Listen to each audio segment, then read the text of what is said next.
Next mathematical tools में अपन देखेंगे arithmetic progression.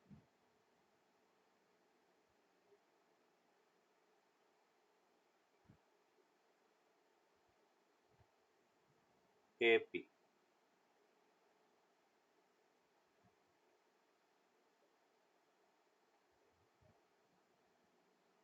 Yes, arithmetic progression में बेटा अपन कह रहे हैं कि अगर कुछ नंबर इस टाइप से हैं, जैसे एक सीरीज ए है, सेकेंड ए प्लस डी है, थर्ड ए प्लस 2d है, फोर्थ ए प्लस 3d है, और इस टाइप से अपन कह रहे कि nth term a plus n minus one into D है, तो उसको अरिथमेटिक प्रोग्रेशन कहेंगे। दैट मीन्स इसको अगर अपन डिफाइन करें तो हम ये कह सकते हैं if the difference of nth term and the n minus 1 term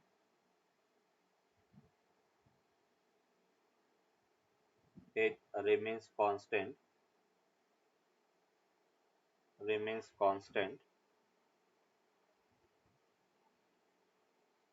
then series is called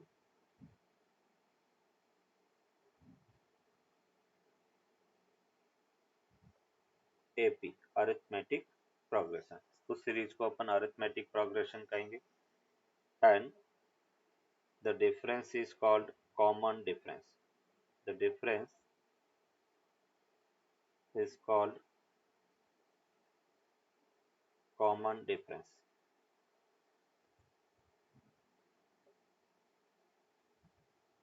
अगर कोई टर्म AP में है तो उसकी जनरल टर्म अगर पूछा जाए या nth टर्म पूछा जाए, nth टर्म, तो nth टर्म Tn, उसका फॉर्मूला होगा a plus n minus one into d, where a जो है वो फर्स्ट टर्म है, a फर्स्ट टर्म को डिफाइन करता है, और d कॉमन डिफरेंस है, कॉमन डिफरेंस, d यहाँ पर कॉमन डिफरेंस है, a फर्स्ट टर्म को डिफाइन कर रहा है। Sir, what is in the brackets? Bracket n minus one, n number of terms, जैसे अपने को पूछा नहीं, गया nth टर्म के बाद में Tn, ये जो मैंने लिखा है वो Tnth है, T मतलब टर्म, nth मतलब nth term, okay sir. T denote for term and nth मतलब nth टर्म अपने को फाइंड करना है, तो उसको अपन लिख रहे a plus n minus one into D.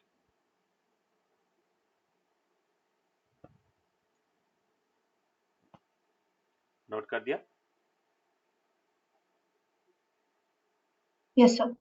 चलो अभी अपन देखेंगे सम ऑफ nth टर्म। अगर अरिथमेटिक प्रोग्रेशन है और उसका सम फाइंड करना है, तो यहाँ पे नेक्स्ट अपन देख ले सम ऑफ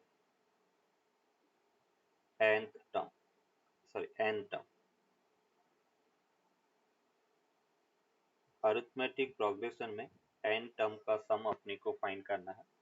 जैसे फर्स्ट अपन कह रहे कि अपने पास एस एन फाइंड करना है, फर्स्ट टर्म a है, second term a plus D है, third term a plus 2d है, और इस टाइप से अपन कह रहे nth term a plus n minus one into D है, और उसका सम का जो फर्स्ट फॉर्मूला है वो होता है n by two first term a plus sorry 2a plus n minus one into d के इक्वल, ये फर्स्ट फॉर्मूला है।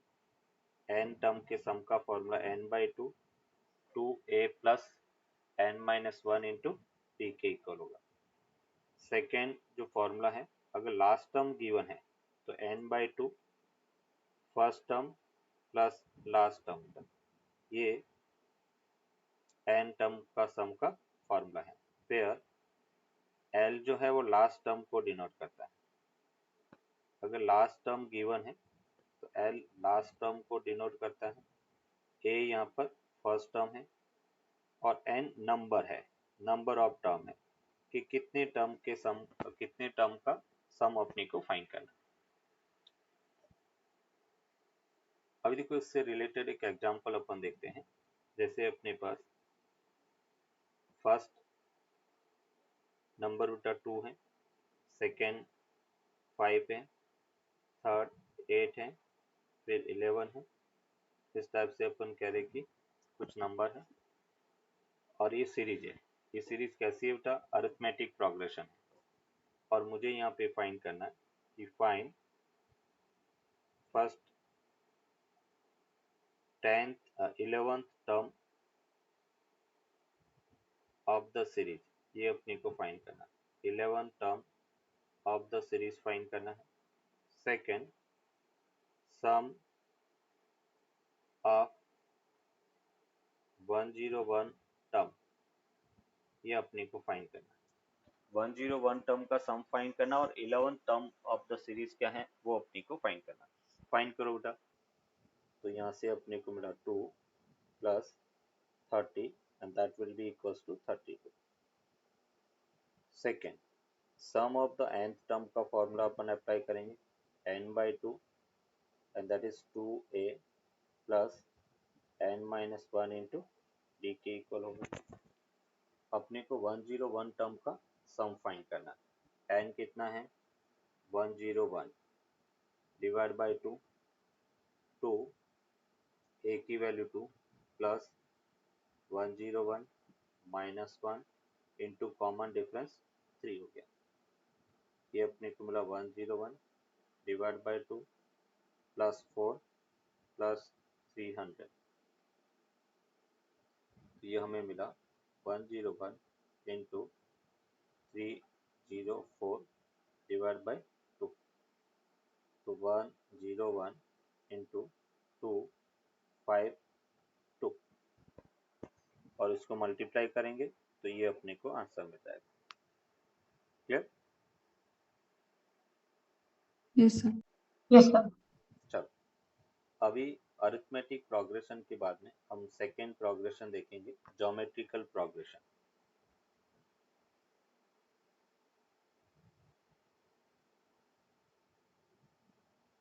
Geometrical progression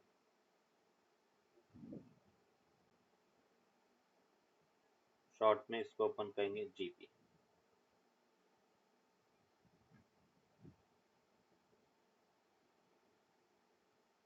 and geometrical progression है क्या?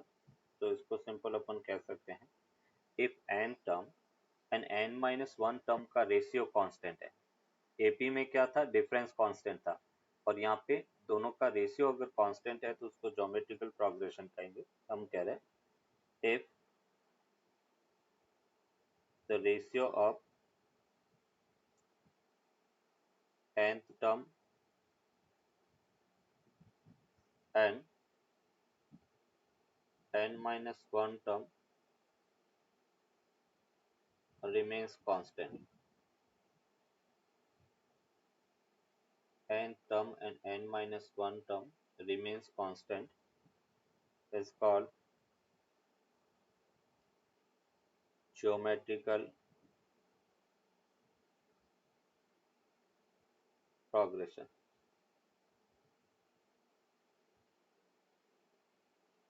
उसको geometrical progression कहेंगे। If the ratio of n term and n-1 term remains constant is called geometrical progression, and the ratio is called common ratio. The ratio is called common ratio. उस ratio को अपन common ratio कहेंगे। जैसे for example अपने पास एक first term A है, second term A R है, third term A R square है, fourth term A R cube है और nth term A R to the power n-1 है। तो अगर मैं यहाँ पर सेकेंड टर्म और फर्स्ट का रेशियो देखता हूँ तो वो आर के इक्वल होगा। थर्ड टर्म और सेकेंड टर्म का रेशियो देखता हूँ तो ये भी आर होगा। थर्ड और फोर्थ और थर्ड का देखता हूँ तब भी आर है। तो जो आर है, जो कांस्टेंट रेशियो है, उसको अपन क्या कहेंगे? कॉमन रेशियो, ये इस ज्योमेट्रिकल प्रोग्रेशन का कॉमन रेशियो होगा। एंड अगर हम जनरल टर्म की बात करें, जनरल टर्म ऑफ जीपी या nth टर्म ऑफ जीपी, जो जनरल टर्म होगा a r⁻n-1, जहां पर a क्या डिनोट कर रहा है, first term, a first term के इक्वल है, r क्या है, common ratio, r common ratio के इक्वल। क्लियर बेटा? सम अपन फाइंड करेंगे, sum of nth term of GP. जैसे अपन कह रहे कि एक फर्स्ट टर्म a है, सेकेंड टर्म a r है, third term a r square है, up to nth term a r⁻n-1 है। इसका सम अपने को फाइंड करना है। nth टर्म के सम का फॉर्मूला अगर अपन देखें यहाँ पर, तो अपने को क्या मिलेगा, केस वन, दो केस यहाँ पे स्टडी करेंगे। केस वन अपन कहेंगे if common ratio is greater than 1 है। अगर कॉमन रेशियो ग्रेटर देन 1 है तो सम ऑफ nth टर्म वो हम कहेंगे a r⁻n-1 अपॉन r-1 के इक्वल होगा। a और ये हमने लिखा r⁻n-1 अपॉन r-1 के इक्वल हो। ये फॉर्मूला तब अपन यूज करेंगे जब r मैग्नीट्यूड, कॉमन रेशियो का मैग्नीट्यूड ग्रेटर देन 1 है। केस 2 अपन देख रहे, एंड केस 2 में अपन कह रहे if common ratio is less than 1 है, मैग्नीट्यूड लेस देन 1 है, मैग्नीट्यूड नेगेटिव भी है तो अपन कहेंगे नेगेटिव वैल्यू नहीं लेंगे, हम उसके मैग्नीट्यूड की बात कर रहे हैं कि मैग्नीट्यूड लेस देन 1 है, then sum of the n term वो होगा a 1 - r⁻n अपॉन 1 - r के इक्वल होगा। जब हम फॉर्मूला यहाँ पे फाइंड करेंगे तो अपन विथ साइन उसकी वैल्यू रखेंगे, r की वैल्यू विथ साइन, नेगेटिव है तो नेगेटिव, पॉजिटिव है तो पॉजिटिव अपन वैल्यू रखेंगे। अभी अपन इसी में देख रहे हैं sum of infinite term, sum of infinite term की अपन बात कर रहे हैं, sum of infinite term GP, infinite term की अगर जीपी है और उसका सम फाइंड करना। केस वन में अपन कह रहे if common ratio greater than 1 है। अगर कॉमन रेशियो ग्रेटर देन 1 है और इनफाइनाइट टर्म की जीपी, तो अपन कहेंगे उसका सम इनफाइनाइट होगा, या हम कहेंगे नॉट डिफाइन, उसका सम है वो डिफाइन नहीं होता, नॉट डिफाइन। तो इनफाइनाइट टर्म की जीपी है और कॉमन रेशियो अगर ग्रेटर देन 1 है तो उसका सम इनफाइनाइट होता है, that means not define. And case 2 अगर अपन देखें, केस 2 में अपन कह रहे if common ratio less than 1 है, यही फॉर्मूला अपन फिजिक्स में यूज करते हैं, infinite term GP when common ratio is less than 1, और अपनी को सम फाइंड करना, तो S infinite that will be equal to a upon 1 - r के इक्वल होगा। सबसे ज्यादा बेटा फिजिक्स में यही फॉर्मूला जीपी का यूज होता है, बाकी n टर्म वाला फॉर्मूला आप मैथ्स में यूज करोगे। कॉमन रेशियो लेस देन 1 है तो इनफाइनाइट टर्म के सम का जो फॉर्मूला है वो होता है a अपॉन 1 - r के इक्वल होता है।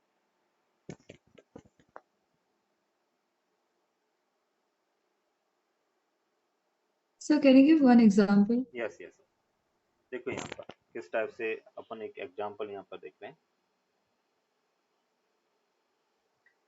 फर्स्ट जैसे अपने पास है find the sum of, find the sum of the following GP, GP का सम अपने को फाइंड करना है। जैसे फर्स्ट अपने पास है f/3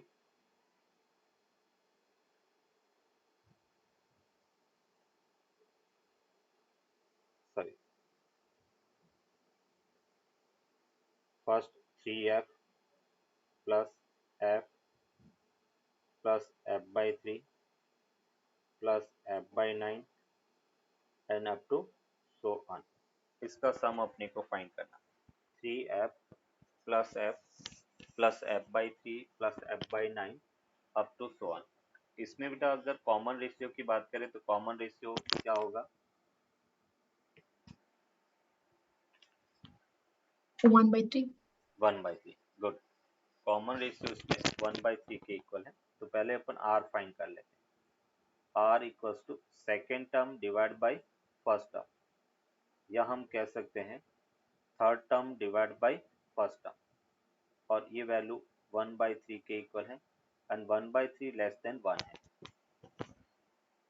और यहाँ पे टोटल r लेस देन 1 है और टर्म इनफाइनाइट है। इनफाइनाइट टर्म का सम का फॉर्मूला, तो इनफाइनाइट टर्म जीपी है तो उसके सम का फॉर्मूला अभी हमने देखा s of infinite that will be equals to a upon 1 minus r बेटा। a की वैल्यू कितना है 3f, 1 माइनस r कितना है 1/3, that will be equals to what 9f/2 के इक्वल। ये इसका आंसर हो 9f/2 के equal.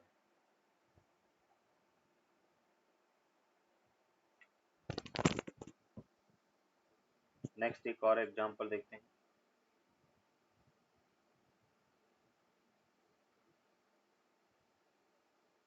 Find 1 plus find the sum of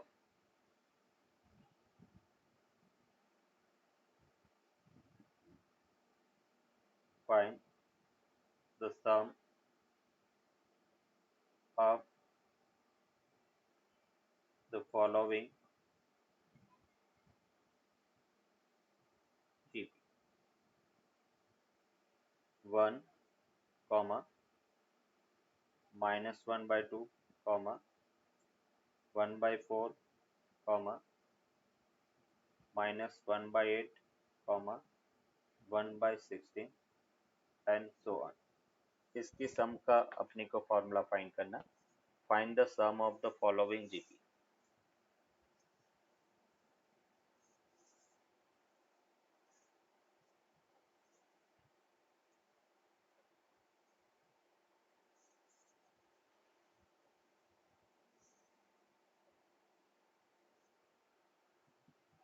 some of infinite term formula a over 1 minus r। a is the first term, तो a कितना given है यहाँ पर 1। r कॉमन रेशियो क्या मिला -1/2, तो वैल्यू पुट की 1 over 1 minus -1/2 and that is 2 over 3। that is the answer। Clear? Yes sir. चलो एक अभी फिजिक्स का एप्लीकेशन देखते हैं। क्वेश्चन क्या कह रहा है, एक particle is dropped from some height and every it bounce up 50% of initial height. देखो क्वेश्चन क्या कह रहा है, a ball is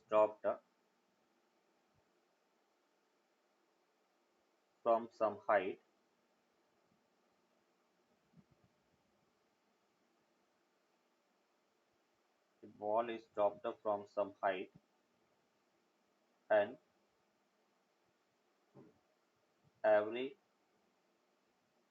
bounce it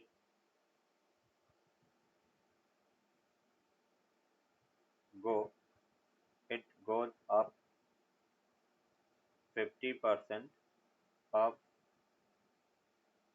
initial height,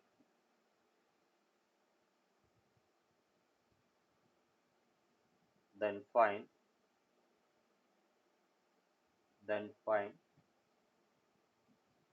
the total distance traveled by the ball when it stops। जब ये ball stop हो जाती है तो टोटल कितनी डिस्टेंस ट्रैवल करेंगे वो डिस्टेंस अपने को फाइंड करना है। ये फिजिक्स की एप्लीकेशन से रिलेटेड क्वेश्चन है। अभी इसमें अपने को जो सीरीज है वो अपने को फाइंड करना है। क्वेश्चन में कोई सीरीज गिवन नहीं है। A ball is stopped from some height h and every bounce it goes up 50% of initial height, then find the total distance traveled by the ball when it stops।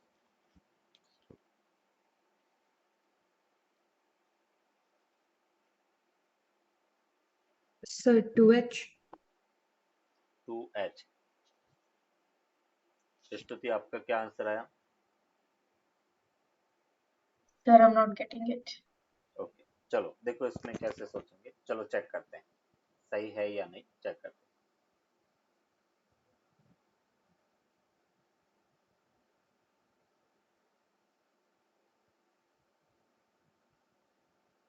ये जैसे अपन कह रहे कि एक ball है, सपोज एच हाइट से bounce हो रही है, यहाँ से एक बॉल जो नीचे आ रही है, हाइट सपोज एच के इक्वल है, ये हाइट एच के इक्वल है।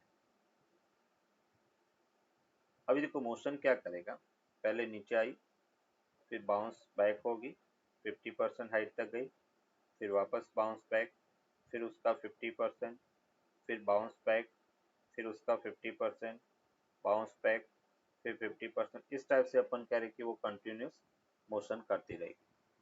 तो अभी अपन कह रहे कि हमें टोटल डिस्टेंस फाइंड करना है।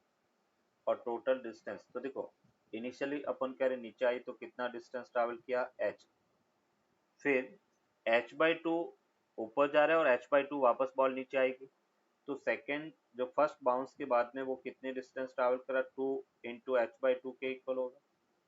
फिर सेकेंड बाउंस के बाद में 2 इंटू h/4, क्योंकि h/4 डिस्टेंस नीचे, h/4 डिस्टेंस वापस ऊपर, फिर 2 इंटू h/8 और अप टू सो ऑन। मतलब इसको हम लिख सकते हैं नेक्स्ट स्टेप में, ये h हो गया, 2 से 2 कैंसिल आउट तो ये फर्दर h हो गया, फिर 2 से 2 कैंसिल आउट तो ये h/2 हो गया, फिर 2 से 2 कैंसिल आउट तो h/4 हो गया, फिर 2 से 2 कैंसिल आउट तो ये h/8 हो गया, अप टू इनफाइनाइट टर्म होगा। इसमें कोई डाउट बेटा? जो अपने ये जीपी जो बन रही है, जो सीरीज बन रही है, उसमें कोई डाउट है तो आप पूछ सकते हैं। No, sir. ओके अभी देखो अपन कह रहे कि मुझे इसको सम करना है, तो अपने पास जो सम की सीरीज मिली है, फर्स्ट h है, सेकेंड वो भी h है, थर्ड h/2 है, फोर्थ h/4 है, 5 h/8 है, एंड सो ऑन। अभी देखो यहाँ पे मैं अगर इस फर्स्ट h को अगर फर्स्ट टर्म ले रहा हूँ तो सेकेंड h/h कॉमन रेशियो 1 है, और थर्ड डिवाइड बाय सेकेंड करेंगे तो 1/2 है। तो जो जीपी स्टार्ट हो रही है वो h यहाँ पर, इस h को मैंने कॉमन ले लिया, जीपी यहाँ से स्टार्ट होगी 1 plus 1/2 plus 1/4 plus 1/8 and so on, ये इनफाइनाइट टर्म हो गया। अभी देखो यहाँ पे बेटा इस h को सेम एज इट इज रख दिया, ये h हो गया, और यहाँ पे ये फर्स्ट टर्म हो गया।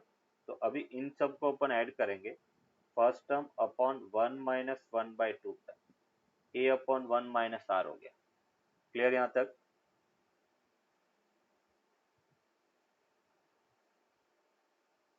और इसको जब अपन ऐड करेंगे तो ये हो गया h, ये h हो गया, 1 माइनस 1/2, तो ये फाइनली 2 बचा, और फाइनल आंसर 3h के इक्वल होगा। That is the answer. तो total distance travel by the ball will be 3h, not 2h।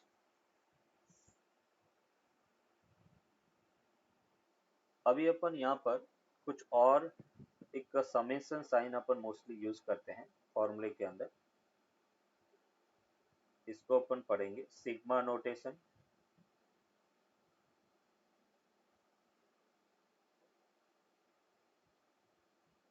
Sigma notation, या हम इसको समेशन साइन भी पढ़ते हैं, समेशन साइन, सिग्मा नोटेशन और समेशन साइन। जैसे फर्स्ट बेटा फॉर्मूला है, हमें एक दिया हुआ है sigma i equals to 1 to n 1। Sigma notation इसको पढ़ेंगे, मतलब समेशन साइन। अगर कोई सीरीज सम के फॉर्म में शॉर्टकट में अगर लिखना है तो हम सिग्मा नोटेशन से दिखाते हैं। Sigma i equals to 1, sigma i equals to 1 to n 1, ये इसको अपन रीड करेंगे बेटा। कैसे रीड करेंगे? Sigma i equals to 1 to n 1, इसका मतलब है हमें 1 को n टाइम्स लिखना, 1 + 1 + 1 + 1 अप टू n टाइम्स 1, और उसको ऐड करना है। और जब 1 को n टाइम्स लिखकर ऐड करेंगे तो टोटल सम कितना होगा? n के इक्वल। तो अगर sigma i equals to 1 to n 1 दिया हुआ है तो उसका सम का जो फॉर्मूला है वो n के इक्वल होगा। मतलब इसका मीनिंग ये है 1 को n टाइम्स लिखना है और उसको ऐड करना है। क्लियर यहाँ तक? Yes, sir. चलो अभी अपन, सर हाँ, आई क्या है? आई यहाँ पे एक वेरिएबल है जो 1 से स्टार्ट होता है और n तक जाता है। हम इसको n equals to 1 to n भी कह सकते हैं। मतलब आई एक वेरिएबल है जो स्टार्ट 1 से होगा और एंड n तक होगा। तो जैसे फर्स्ट मैंने 1 लिखा, 1 टाइम 1 हो गया, फिर सेकेंड टाइम 1 हो गया, फिर 3 टाइम 1 हो गया, और लास्ट n टाइम 1 हो गया। तो 1 को n टाइम्स लिखना है, 1 से n टाइम्स लिखना है और उसको ऐड करना है। तो आई यहाँ पे एक वेरिएबल है। अभी अपन कह रहे कि सेकेंड, जैसे मैंने लिखा sigma i equals to 1 to n i, इसका मतलब क्या हो गया? आई को पहले 1 लिखना, 1 लिख दिया, फिर आई को 2 लिखना तो मैंने 2 लिख दिया, फिर आई को 3 लिखा, फिर 4, और अप टू अपन कह रहे कि n हो गया। तो ये जो सीरीज है वो क्या देती है? फर्स्ट n नेचुरल नंबर के सम का फॉर्मूला है। अगर अपने को कहा जाए कि 1 से 100 तक नंबर को ऐड करना है तो ऐसे अपन ऐड करने अगर लगेंगे 1 + 2 + 3 तो फिर शाम हो जाएगी, बहुत टाइम लगेगा। बट अगर अपने पास ये फॉर्मूला है तो तुरंत अपन ऐड कर सकते हैं। तो इसका फॉर्मूला होता है n × n + 1/2। First n natural number के सम का फॉर्मूला n × n + 1/2 के इक्वल होगा। Clear? Sir from sigma I equals 1 n to I, how is it natural number? How is it representing natural numbers? Natural number 1 to infinity तक जो number होते हैं उसको natural number कहते हैं। अगर हम नंबर सिस्टम की बात करें तो नंबर सिस्टम एक होल नंबर अपन डिफाइन करते हैं। तो होल नंबर क्या होता है? 0 to इंफिनिटी तक नंबर है वो होल नंबर होता है। फिर second natural number, 1 to excluding 0, 1 to infinite number जो होता है उसको नेचुरल नंबर कहेंगे। फिर तीसरा होता है इंटीजर। इंटीजर में -infinity to +infinity including natural number and whole number, वो इंटीजर होता है। तो हम कह रहे हैं कि sigma i equals to 1 to n i, that means हमें फर्स्ट n नेचुरल नंबर को ऐड करना है। 1 से स्टार्ट हो रहा है और n तक। जैसे अपने को कहा जाए कि फर्स्ट 50 नंबर्स को ऐड करना, 1 + 2 + 50, तो डायरेक्टली अपन n की जगह 50 रखेंगे तो अपने पास ये सम मिल जाएगा। जैसे इसका एग्जांपल अपन देखते हैं। हमें बेटा ऐड करना 1 + 2 + 3 + up to 10। First 10 natural number को अपने को ऐड करना है तो इसका फॉर्मूला होगा 10 × 10 + 1 / 2, and that will be equals to 55। ये इसका answer. Sir, Sir, but I how got do the we know, formula, but how do we know it's natural numbers, sir? Natural exactly. Number बेटा number system में आपने पढ़ा होगा 10th में। मैं इसको डिफाइन करवा देता हूँ आपको।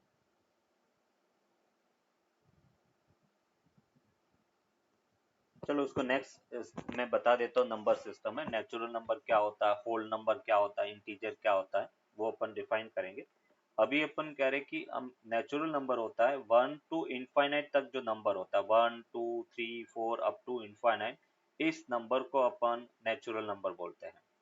दूसरा होता है whole number, zero including zero, 0 1 2 3 4 5 up to infinity, उसको अपन होल नंबर कहेंगे। तो यहाँ पे अपन नंबर 1 से स्टार्ट हो रहा है, इसका मतलब वो नेचुरल नंबर है। तो फर्स्ट n नेचुरल नंबर के सम का फॉर्मूला होता है n इंटू एन प्लस 1/2। हमें पूछा जाएगा। Sir, हाँ, sir, if it's given I is equal to 0, so it will be whole number. So whole we should number start उस from नहीं, 0. हाँ, बट उसके सम का फॉर्मूला नहीं है उसमें, फिर ये फॉर्मूला अपन अप्लाई नहीं करेंगे, Okay, sir. क्योंकि जीरो को तो किसी नंबर में ऐड करेंगे तो जीरो ही होगा। Yes, sir. तो उसमें ये फॉर्मूला, ये फर्स्ट n नेचुरल नंबर के सम का फॉर्मूला जो 1 से स्टार्ट हो रहा है और n तक जाता, उसका सम का formula n into n plus 1/2 होता। सर ये जो रिप्रेजेंटेशन है हाँ सिग्मा वाला, हाँ हाँ। दोनों में i इक्वल्स 1 है, देखो पर पहले वाला वो नेचुरल नंबर नहीं है, दूसरे वाला है। नहीं, अपन कह रहे कि ये जो नीचे लिखा हुआ है ये लिमिट को शो करता है कि स्टार्टिंग पॉइंट i का कितना है, 1 है, और कहाँ तक जाना है, n। और ये अप्लाई किस में करना है, इस वेरिएबल में अप्लाई करना है कि पहले i की जगह 1 रखा, फिर i की जगह 2 रखना है, फिर i की जगह 3 रखना है, और हमें i को n तक ले जाना है, लास्ट n रखा। जैसे यहाँ पे मैंने फर्स्ट में 1 लिया था, तो पहले अपने i को 1 रखा, मतलब अपन कह रहे कि फर्स्ट जो 1 था उसकी जगह 1 रखा, फिर सेकेंड आई हुआ तब भी 1 रखना, सभी जगह 1 ही वैल्यू पुट करना है। और इसमें आई है वो चेंज हो रहा है, पहले आई 1 रखा, फिर 2 रखा, फिर 3 रखा, फिर 4 रखा, फिर 5 रखा, अब टू अपन कह रहे n रखना। तो 1 से n नंबर तक के सम का formula n into n plus 1/2 के इक्वल होगा। अगर मैं इसको इस टाइप से लिखता हूँ, थर्ड फॉर्मूला देखो, sigma sir i, so i is all natural numbers, right? हाँ i इज वेरिएबल है, यहाँ पे i वेरिएबल है, और वेरिएबल वो फर्स्ट n नेचुरल नंबर को रिप्रेजेंट करता है। i हाँ, i first। i Okay. Variable है, i को अपन x से भी डिनोट कर सकते हैं, जैसे x equals to 1 to n x लिख दिया, मैंने यहाँ पे i से रिप्रेजेंट किया। i एक वेरिएबल है जो 1 से n तक जाता है, बस ये याद रखना है। Yes. i की जगह आप x भी ले सकते हो, मैं इसको ऐसे भी रिप्रेजेंट कर सकता हूँ, देखो यहाँ x equals to 1 to n x। इसका मतलब ये हुआ कि पहले मुझे x की जगह 1 रखना है, फिर x की जगह 2 रखना है, फिर 3 रखना है, अप टू n रखना है और उसको ऐड करना है। तो i नेचुरल नंबर Yes. नहीं है, i एक वेरिएबल है, और वो वेरिएबल 1 से स्टार्ट हो रहा है और n तक जा रहा है, मतलब फर्स्ट n नेचुरल नंबर की हम बात कर रहे हैं।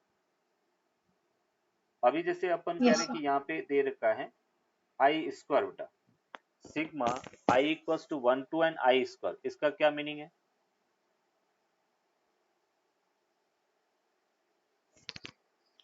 अभी मैंने सिंपल i की जगह i स्क्वायर रख दिया, उसका क्या मीनिंग है?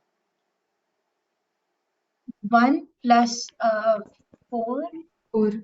यस, तो Yes, इसको sir. अपन लिखेंगे Squares of natural 1 numbers. Square, yes 1 square plus 2 square plus 3 square up to n square, first n natural number के स्क्वायर का सम। अगर अपने को पूछा जाए कि find the first n natural number के स्क्वायर का सम, तो इसका फॉर्मूला अपन याद रखेंगे n into n plus 1 to n plus 1 divide by 6 के इक्वल हो, n into n plus 1 to n plus 1 divide by 6।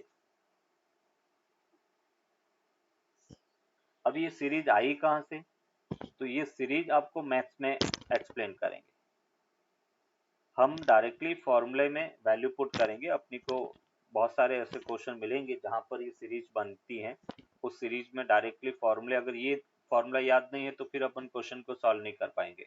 क्योंकि जैसे अगर अपने को पूछ लिया कि 1 से 101 जैसे फर्स्ट 100 नंबर के सम का फॉर्मूला, तो अपन 1 बाय 1 ऐड तो नहीं कर सकते, इतना टाइम नहीं होता अपने पास। अगर फॉर्मूला है तो अपन तुरंत यहाँ पे पुट कर सकते। फिर फोर्थ फॉर्मूला अपने को याद रखना है, sigma i equals to 1 to n i cube. बोलो इसका क्या मीनिंग हुआ? 1 plus 8 1 क्यूब प्लस 2 का cube It's 2 cube plus 3 plus का 3 cube cube. Up to n का cube. First n natural number के क्यूब का sum, and that will be equals to n into n plus 1 by 2 उसका whole square root.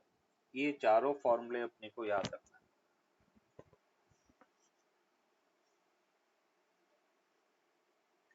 जहां पर sigma notation दिया हुआ है, इसका मतलब हमें एक सीरीज है उसका सम करना है। सिग्मा नोटेशन समेशन साइन को रिप्रेजेंट करता है। एक सीरीज को शॉर्ट में लिखने के लिए अपन सिग्मा नोटेशन को यूज करते हैं। जैसे अपने को एक तो ये लिखा हुआ 1 प्लस 2 प्लस 3 प्लस n, और एक डायरेक्टली दे दिया sigma i equals to 1 to n i. तो हमने एक बड़ी सीरीज को शॉर्ट में रिप्रेजेंट कर दिया, समेशन के फॉर्म में रिप्रेजेंट कर दिया। Clear? So how do you write sigma I is equal to 1 to n and then I raised to 4?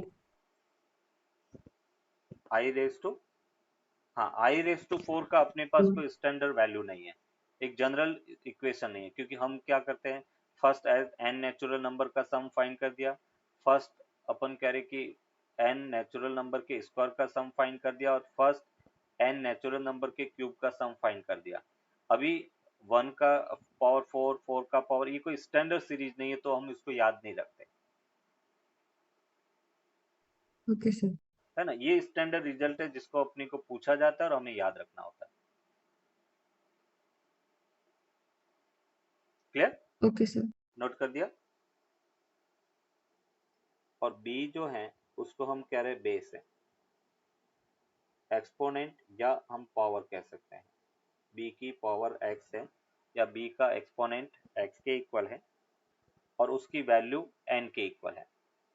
तो b to the power x equals to n है, और उसको अगर शॉर्ट फॉर्म में रिप्रेजेंट करना है, लॉगरिथमिक में रिप्रेजेंट करना है, तो हम ये कह सकते हैं the logarithm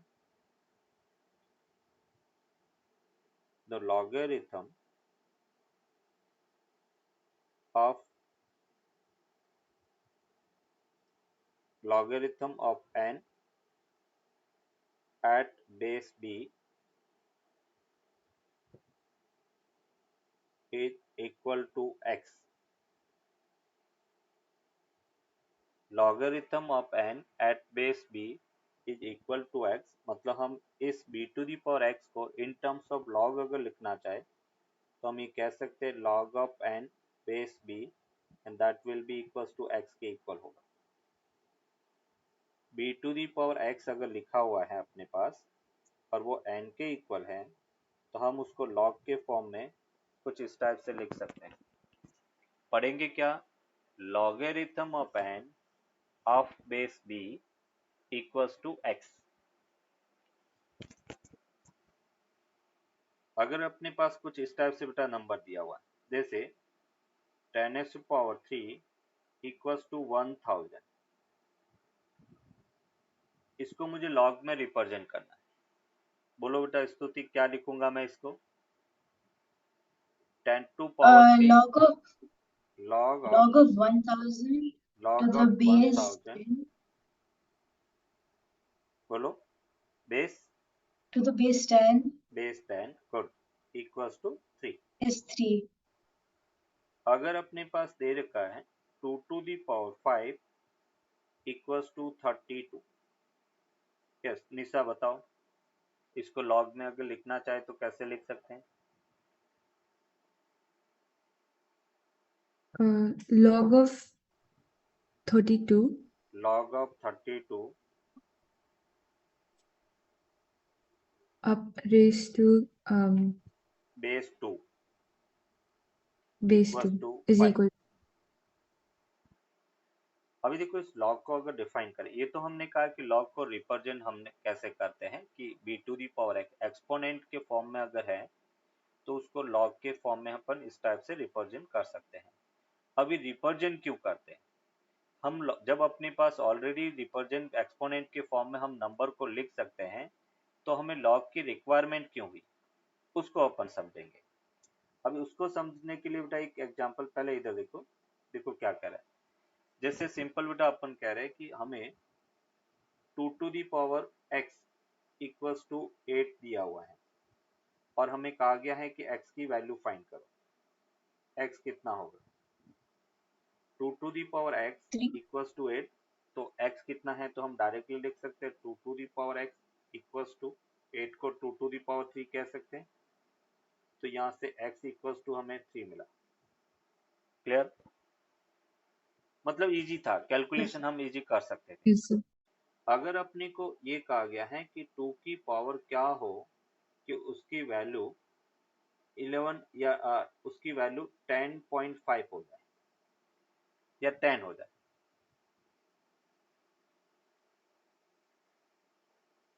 to to the power x equals to 10 है और फिर हमें पूछा गया कि x की वैल्यू क्या है, क्या अभी हम फाइंड कर पाएंगे क्योंकि 10 तो 2 का मल्टीपल नहीं है, तो हम यहाँ पर x की वैल्यू डायरेक्टली फाइंड नहीं कर सकते हैं। बट लॉगरिथम की हेल्प से अपन इसको कैलकुलेट कर सकते हैं। कैसे, मैं इसको लिख सकता हूँ log of 10 base two, Sir, is it 2.5 raised to x or 2 into 2 raised to x? 2 to the 2.2 नहीं, ये तो 2 तो सेकेंड है, Oh, okay. 2 to the power x that is equal to 10 है और हमें फाइंड करना x की value. Yes.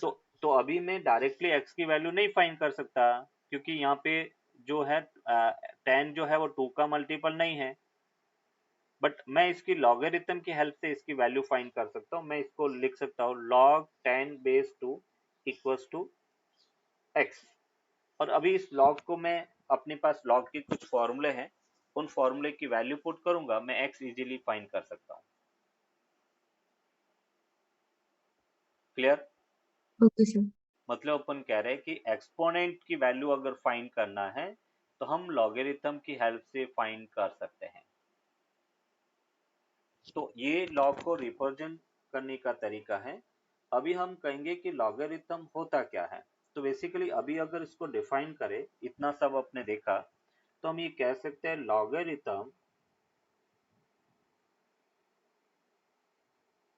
Logarithm is the exponent, logarithm is the exponent or power raised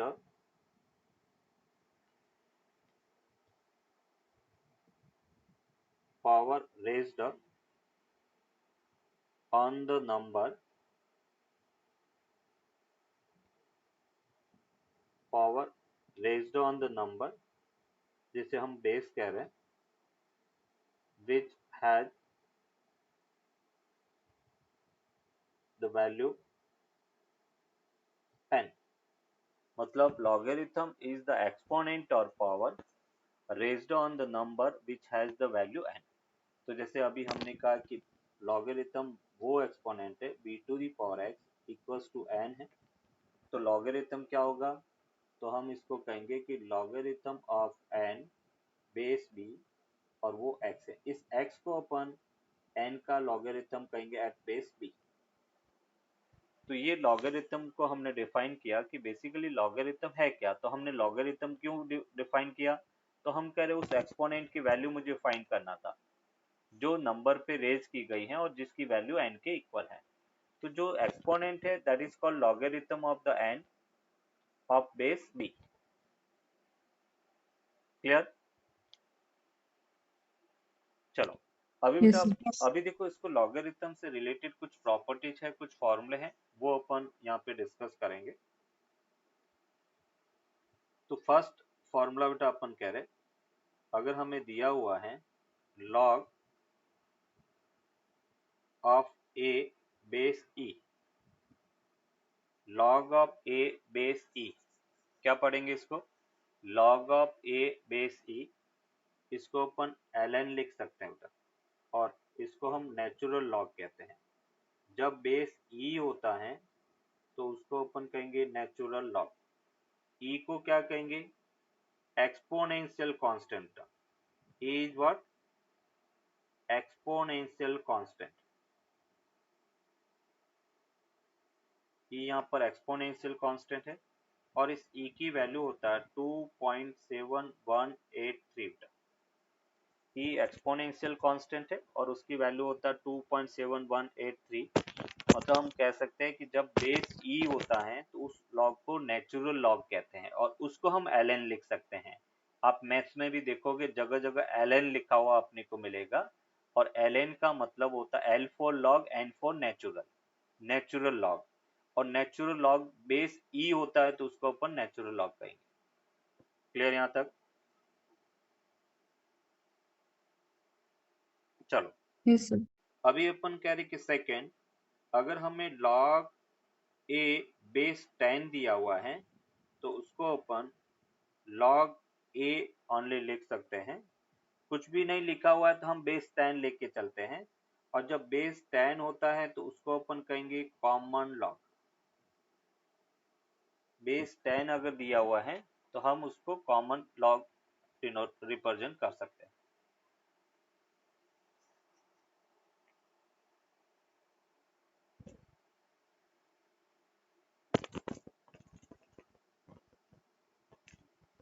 clear? Yes, sir. Note कर दिया?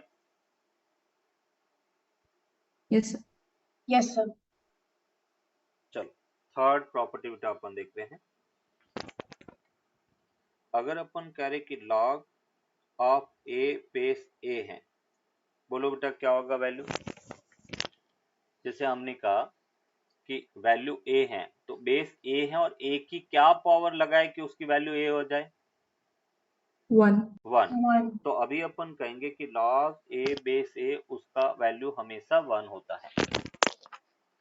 लॉग ए base ए उसकी value हमेशा 1 होगी, और यहाँ पे जो ए है बेटा वो नॉट इक्वल्स टू अपन 1 रखेंगे। ए की वैल्यू 1 नहीं होना चाहिए, 1 के अलावा कुछ भी हो सकता है। इन सब में जो बेस वैल्यू ले रहे हैं वो 1 नहीं होना चाहिए, 1 के अलावा कुछ भी हो सकता है। Why, sir? क्योंकि अपन कह रहे हैं कि 1 की पावर, Okay, sir. 1 की पावर अपन कह रहे हैं कि 2 रखेंगे तो वो हमेशा 1 ही होगा, वो ए मिल ही नहीं सकता, डिफाइन ही नहीं होता है। Yes, sir. अभी फोर्थ बेटा अपन कह रहे हैं कि अगर हमारे पास log 1 बेस ए है, बोलो उसकी वैल्यू क्या होगा।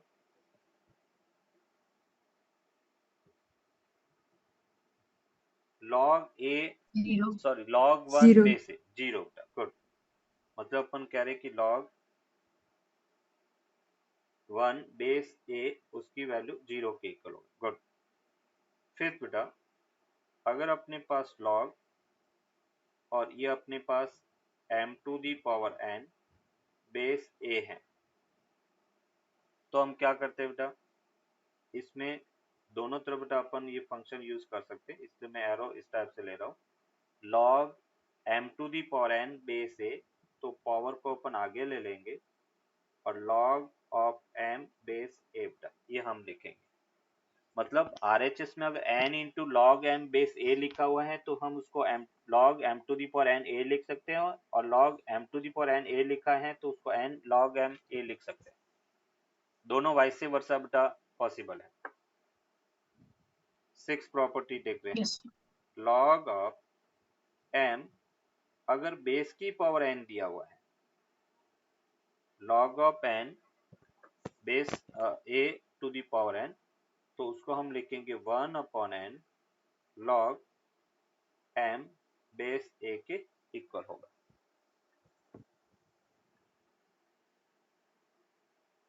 नेक्स्ट फॉर्मूला नंबर 7,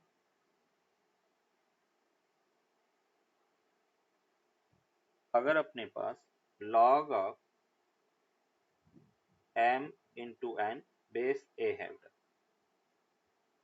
तो हम इसको लिख सकते हैं log ऑफ m बेस a plus log of n base a के इक्वल होगा।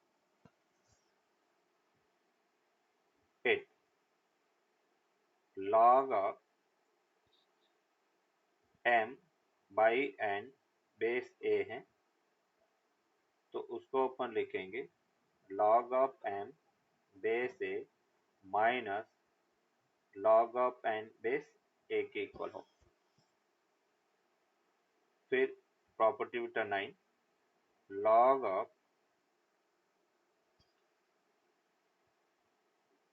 एम बेस ए, उसको अपन 1 upon log of a base m लिख सकते हैं। फिर 10 log of m base a, हम चाहे तो उसका बेस चेंज कर सकते हैं, तो log of m base b upon log of a base b, ये लिख सकते हैं। फिर बेटा 11 log of Sir, what is B? B another base हो गया, कोई अदर नंबर 2 3 4 कुछ भी हो सकता है। पहले बेस ए था, ए के अलावा हमने कुछ दूसरा बेस ले लिया, सपोज 10 ले लिया, तो यहाँ पर भी 10 आएगा, इसमें भी 10 आएगा। देखो इसको एक एग्जांपल से एक्सप्लेन करते हैं। जैसे हमारे पास एक नंबर है log ऑफ 5 बेस 2, उसको बेस 10 में कन्वर्ट करना है, तो मैं इसको लिख सकता हूँ log of 5 base 10 upon log of 2 base 10, ये इसको कन्वर्ट कर दिया। Yes, sir. नोट कर दिया? Yes, sir. 13 अगर log ऑफ 3 बेस 10, उसकी वैल्यू 0.4771 के इक्वल होती है, एंड 14 log ऑफ 5 बेस 10, उसकी वैल्यू 0.689 के इक्वल होती है। ये बेटा लॉग की रिलेटेड प्रॉपर्टी है जो अपने को याद रखनी है। क्लियर? Yes, sir. चलो अभी इससे रिलेटेड एक छोटा सा एग्जांपल देखते हैं। जैसे हमें कहा गया है कि फाइंड log ऑफ 5.2 बेस 5, इसकी वैल्यू अपने को फाइंड करना है। log ऑफ 5.2 बेस 5, उसकी वैल्यू फाइंड करना है। तो देखो कैसे अपन फाइंड कर सकते हैं। log ऑफ 5.2 बेस 5 है, मैं इसको बेस 10 में कन्वर्ट करता हूँ, तो पहले तो मैं इसको लिख सकता हूँ log of 5.2 base 10 upon log of 5 base 10, है ना। log की अपने बेस चेंज की प्रॉपर्टी यूज कर दी। अभी अपन कह रहे कि log ऑफ 5.12, उसको बेटा हम लिख सकते हैं 2 to the power 9, 2 into 2 into 2 into up to 9 times करेंगे तो अपने को 512 मिलता है, तो 2 to the power 9 हो गया। और ये बेटा अपन कह रहे कि log ऑफ 5 जो है उसको हमने 10/2 ले लिया और बेस 10 हो गया। अभी 2 to the power n में बेटा पावर आगे आ गया, तो 9, और उसको अपने लिखा log ऑफ 2 बेस 10, यहाँ पे log m/n की प्रॉपर्टी, तो उसको अपने लिखा log of 10 base 10 minus log of 2 base 10 तक, ये अपने पास वैल्यू हो गया। अभी देखो यहाँ पर 9 log ऑफ 2 बेस 10, उसकी वैल्यू बेटा हमें पता है 0.3010, ये हमने लिखा है। और log ऑफ 10 बेस 10 वैल्यू क्या होता है बेटा 1 होता है, और फर्दर log ऑफ 2, तो ये 0.3010, बस इसको सॉल्व कर देंगे, आंसर आ गया। तो ये होगा 9 इंटू 0.3010 अपॉन 0.6990 के इक्वल होगा, ये बेटा इसका आंसर है।